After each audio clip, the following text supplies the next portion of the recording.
नमस्कार बंधुरा आमी आज के रान्ना करब कचु शाकेर घंट फोड़ने देव तेजपाता शुकनो लंका जीरा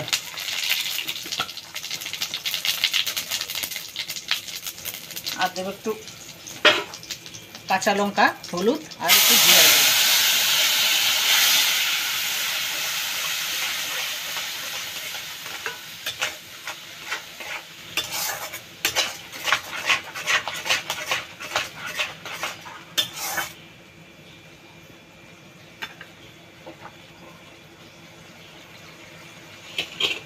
কচু শাকটা সিদ্ধ করে রেখেছি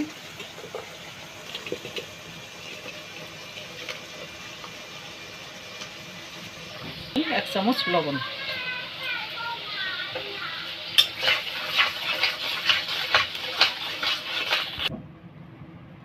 এবার দেব সিদ্ধ করে রাখা কচু শাক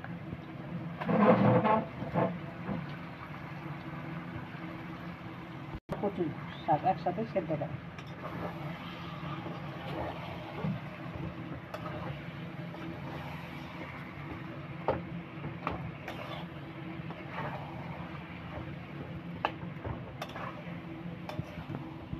কচু শাকটা কচুর ঘন্টটা হয়ে গেছে একটু চিনি দিয়ে কচু শাকটা হয়ে গেছে এবার নামায় নিচ্ছি নামায় দেখাচ্ছি কচু শাকের ঘন্টটা হয়ে গেছে নামায় নিয়ে আসছি যদি ভালো লাগে বন্ধুরা লাইক কমেন্ট শেয়ার সাবস্ক্রাইব করে দিন।